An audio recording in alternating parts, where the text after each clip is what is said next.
Hello, this is another one of our behind the scenes videos, kind of getting into the groove of doing these now. My name is Max, and this is Hetty from Echoleft. And if you don't know, Echoleft is an events, fundraising and campaigns platform for organizations. And today we are going to talk about the events part of those three things.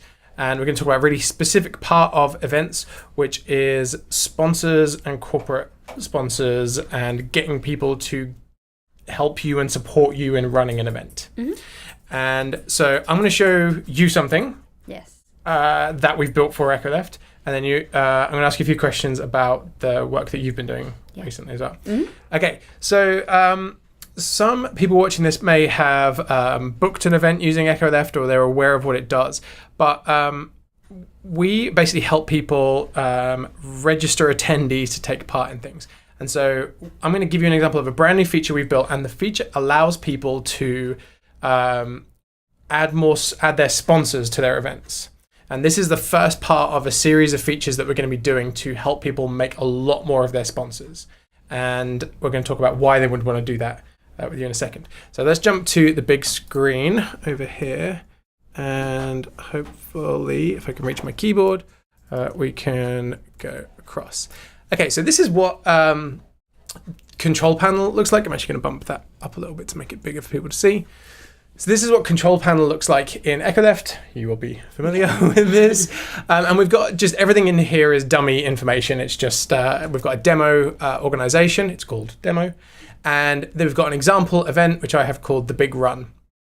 And I put an emoji in there just because I knew that you were going to watch it. Yeah. So I thought you'd appreciate that. And you can manage your event through this. If I click on manage, you can see that you get a bunch of information straight off. So where is it? When is it? This is all for the people managing it, like the people at the organization, not for the attendees. And you get like little sales graphs and things. And this is all, regularly updated with new information. And we can kind of publish our event and things like that. This is our new section, sponsors. And we really want to be making more of this over time for people. So let's take a look. If we go to sponsors, the first thing I would say is that this is all, this isn't even released yet. So this is just the first version and it's not even out yet. Yeah. So we have added in our sponsor here. I'm actually going to remove that just so that you can see what it looks like when we don't have a sponsor. So we've got add your first sponsors. So add your sponsors and their logo and branding, and they'll appear automatically on your event page. And there's something we get asked about a lot is how do I actually, let's say that you're running the Big Run and you get your local, big company to sponsor you. They normally need their logo or something on the page. Yeah. And what you have to do oftentimes is like use Photoshop if you can, or like Canva or one of those tools. Like you've done this for people. Yeah. So what have you done in the past? Like you just done like banners and stuff, including their logo with the information on as well. But yeah, especially the cover photos and things like that. But it gets really tricky because the logos often don't sit right. Yeah. And so often they don't sit on the page very well. And also you then have to compete with the organization's logo. So in this case, you've got the big blue D logo. It needs to sit on the page as well. And everybody wants to have their logo in the right place. They need to work. And for us, one of the biggest complexities is mobile phones. So people need to everything has to work really well on a phone as well as on a big screen like we've got here. And that's a lot. It has to work on a technical level. So if you put it on a little banner, by the time you get to someone's phone, the sponsor logo is like this big, and they're like, "We're just giving you money for promotion. Can you please make that bigger?" So them appearing automatically on the event page is hopefully pretty useful for people, and we want to be able to do more with them. So let's add our sponsor in, and it's going to ask us for our name first. So we're gonna sponsor ourselves. So I'm going to have to type around. Microphone, measure brilliance. And so you'll then be able to add a logo and more information. So what we've got to begin with is pretty basic. It's the name and just the logo. So if I choose the logo, again, as usual with all of the images we do, you can grab them from anywhere that you need to, Dropbox, Google Drive and all that stuff. I've actually got this ready to go because I'm organized. So I've got the logo, just going to upload that and it should process through. So at this point, we have added Measured Brilliance and added the logo as one of our sponsors. So process in the background. So if we save that, you can see we're now back where we were. And then if we jump over to our, I can click view, which I've already got it here. So this is our big run page, our big run event page. And if we refresh that now, we should have sponsored by Measured Brilliance, which is right down here. Now, this is just dummy. You can see I've grabbed some dummy information. I'd forgotten about Cupcake Ipsum, which is like randomly generated text using cakes. And Sam reminded me about it the other day. So I've used some of that here just to give you an impression of what that would look like. And so now you can see that the sponsor automatically gets pulled through along with their logo. Unfortunately, if you click on it, nothing happens. And that's optional. You can leave that out. But what I've also... I was going to say, I saw a little extra box in there. Yeah, so sometimes sponsors don't want to have links through, or they might not have a website or something like that, or it's something you might offer them as an extra and say, okay, well, we'll put the logo on, but maybe if you want to link to something, maybe it's more money or something, whatever. Basically, we want to give organizations as many tools as possible to offer their sponsors. So if we jump back to the administration, managing the event, if we pop in our logo, our website address, you're going to have to check my typing from this distance. Measure Brilliance, and then we save that. Then we jump back to our event and refresh the page. You'll see that now this is a link. And so if I hover over it, it should tell us the website and where it's going. And so that is a really brief, quick demo of sponsors getting added to events. That is just the very first kind of implementation, the first version of this. What we're actually going to be able to do is in things like the confirmation emails that people get, in the additional emails they get if they do fundraising and things like that, we're able to grab all of the sponsors that your organization tells us about and then put them in the emails. And so that is super useful because it saves everybody a lot of hassle. Because if you notice, we've also added in a little short description. Yeah. So they can put in a little blurb about the sponsor, and we're going to add more to this over time. And so basically, once you've added in all that information, we can then automatically start dropping that into places throughout the attendees' journey.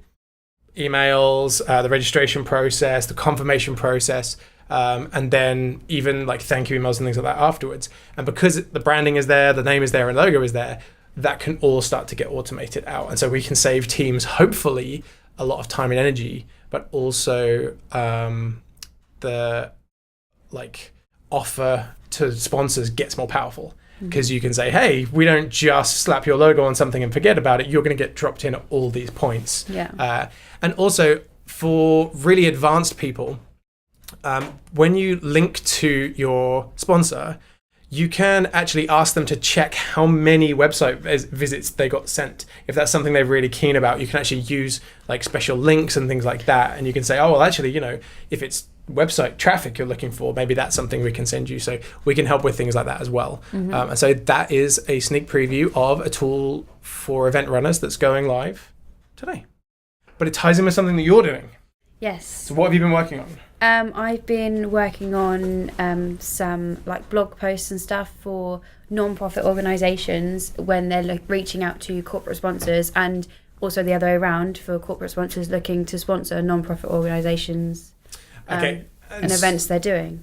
And so things like this presumably are getting mentioned in that, which is what do, like, I mean, if you cover it, like, what do good causes need to do to get great corporate sponsors? And not just good causes, but anyone who's trying to get an event sponsored. Like, it's hard.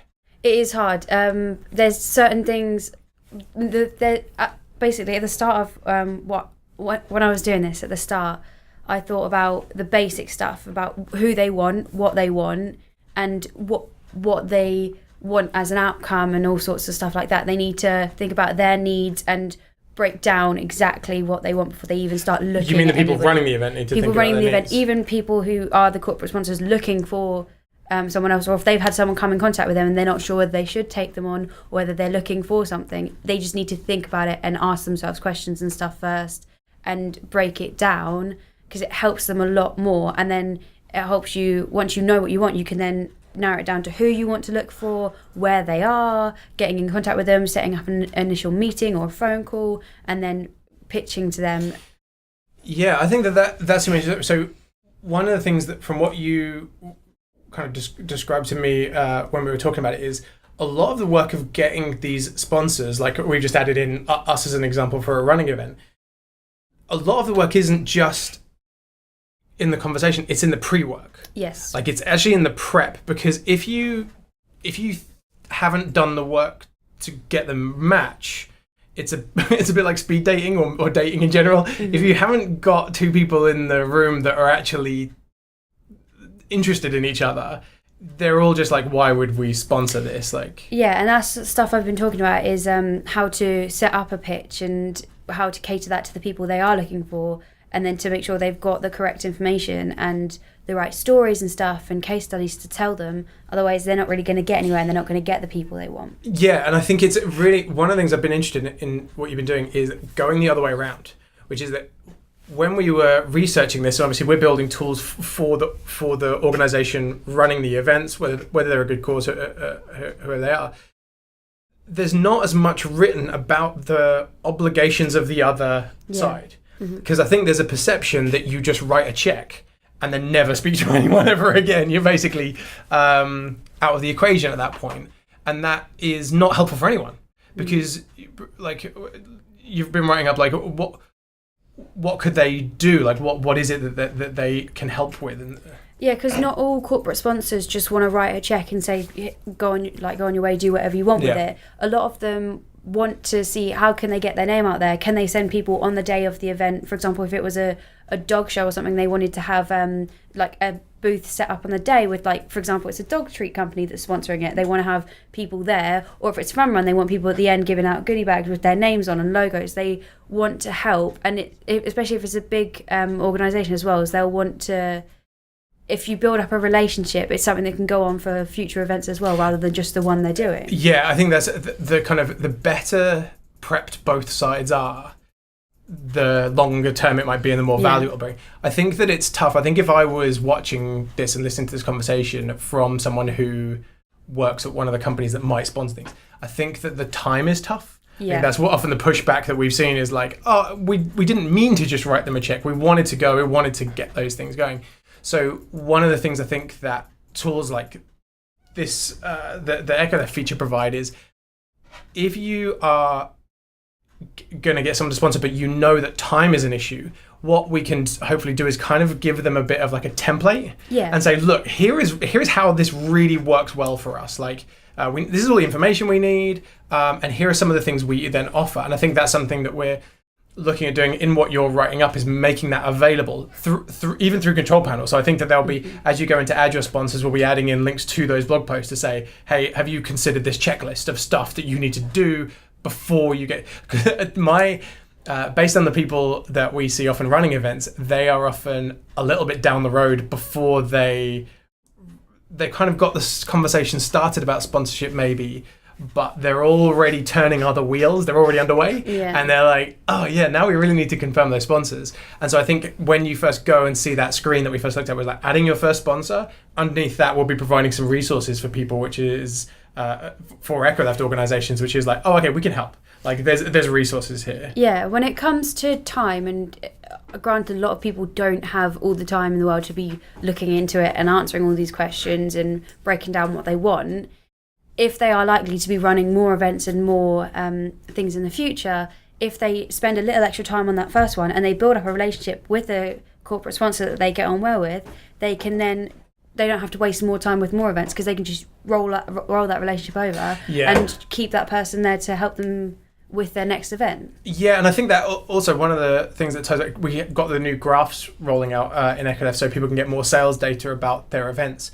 The kind of data we provide about the number of attendees, how many people use their logos and fundraising and things like that, that if you do want that long-term relationship, often a sponsor, they might not want it, but being able to quantify the data can sometimes be helpful. It's like, oh, well, especially if it's your first year of an event, you're like, we don't necessarily have past data, but we think we're going to hit 100, 500 people taking part in this, or maybe it's a small event and it's only 20 or 30, but they're going to fundraise, and there's a whole lot more. Those long-term relationships, I think, you're right. The more we can do to kind of cement those for people. All right. Well, I'm excited to read the final versions, and hopefully people can see it in Control Panel when it comes out, and we'll be putting some of it up on the blog as well. And that's us. That's it. Okay. Thank you for everyone's time. Have a wonderful time, and we will see you next time.